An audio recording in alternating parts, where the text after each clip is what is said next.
Yo, halo Next Generation, berjumpa lagi bersama saya di channel Anime Review. Bagi yang belum subscribe, monggo di subscribe dan jangan lupa klik icon loncengnya juga, agar di setiap ada video baru teman-teman akan mendapatkan notification. Dari keempat Yonko, baru satu yang sudah terkonfirmasi nilai buronannya, yaitu Marshall Dietrich alias Kurohige dengan besarnya 2.247.600.000 berry. Angka yang sangat fantastis. Nah, dalam artikel VJam terbaru, ada beberapa informasi mengenai nilai bounty Yonko yang lainnya. Baik Kaido dan Big Mom diketahui mempunyai nilai buronan di atas 2 miliar. Angka pastinya tak ditunjukkan. Kemudian untuk Shanks, dialah Yonko dengan bounty paling tinggi di antara para kaisar yang lainnya. Shanks juga merupakan satu-satunya kaisar yang tak dibekali dengan kemampuan gua iblis, yang bisa berarti dia memang hanya mengandalkan kemampuan fisik dan berpedangnya sekaligus hakinya saja.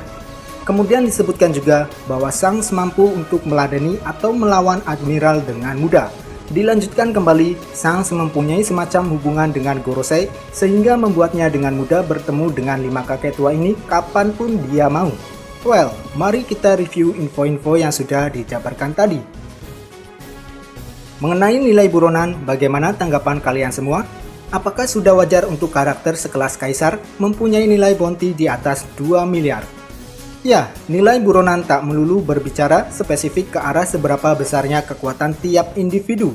Namun, representatif dari bounty adalah seberapa besarnya ancaman yang akan mereka berikan bagi keberlangsungan pemerintah dunia. Artinya, ancaman di sini mencakup banyak hal, di antaranya bisa mengenai kekuatan, pengaruh, dan perilaku setiap individunya. Menariknya di sini, dari keempat kaisar, Shanks-lah yang mempunyai nilai buronan tertinggi. Padahal sejauh ini tindak tanduk Shanks bersama krunya belum menunjukkan perlawanan yang berarti pada pemerintah dunia. Maksudnya begini, kita lihat Kurohige yang sudah pernah memanfaatkan gelar Shichibukai hanya untuk merekrut krunya di Impel Down. Artinya ada semacam kontak secara tidak langsung yang membuat gesekan dengan pemerintah dunia. Atau misalnya Kaido yang juga pernah sering kali tertangkap.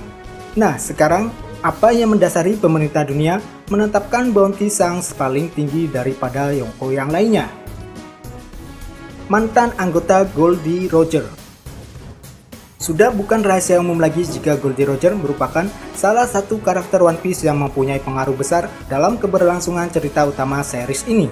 Dikenal sebagai Raja Bajak Laut yang sudah pernah menaklukkan lautan dalam semesta One Piece. Mempertimbangkan faktor ini, maka pemerintah dunia wajib membuka matanya untuk selalu mewaspadai pergerakan Shanks. Sebagai mantan awak kapal Oro Jackson, bisa saja dia memberikan ancaman yang sama sebagaimana Roger dahulu. Nyatanya, Shanks sangat menghormati Roger, bahkan dialah pemegang topi jerami sebelum Luffy yang dianggapnya sebagai harta yang paling berharga baginya. So, tak salah jika Shanks mempunyai nilai bounty lebih tinggi daripada bounty Yonko yang lainnya. Raftel dan Void Century.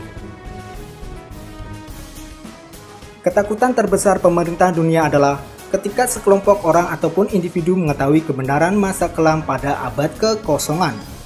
Ketika para penduduk Ohara mencoba untuk mempelajari Void Century, disitulah kemudian pemerintah dunia mulai menghancur leburkan seisi pulau tersebut hingga menyisakan satu orang, yaitu Nico Robin.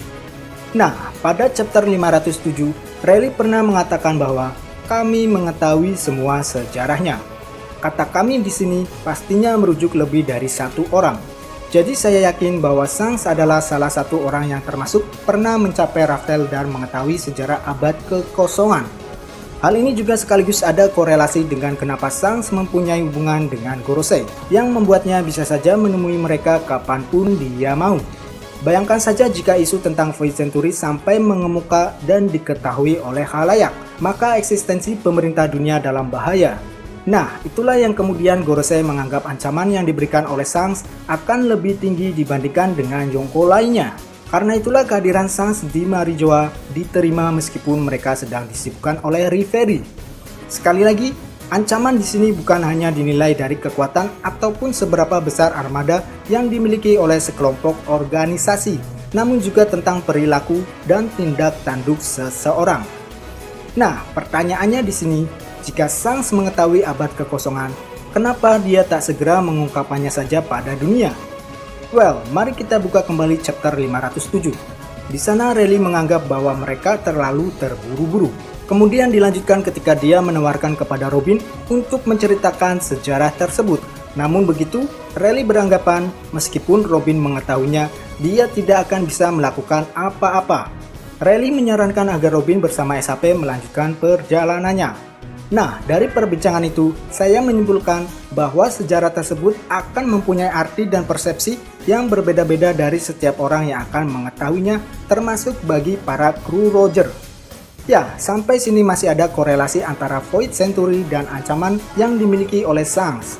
Maksudnya begini, ketika Shanks sudah tidak bisa apa-apa untuk menyimpulkan yang terjadi di abad kekosongan, dalam artian dia tidak bisa mengungkapkannya saat ini, maka dia memanfaatkan apa yang dia ketahui tentang Void Century untuk menjalin hubungan dengan pemerintah dunia.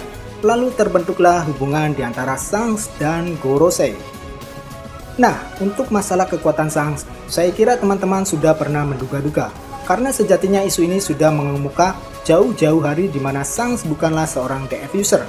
Ya, banyak sekali yang berpendapat seperti itu, dan akhirnya sekarang isu tersebut sudah terkonfirmasi dengan jelas. Saya kira bajak laut Roger dijadikan role model bagi Shanks untuk membentuk bajak laut Akagami, di mana kedua kelompok tersebut sebagian besar awaknya tidak dibekali dengan kemampuan buah iblis.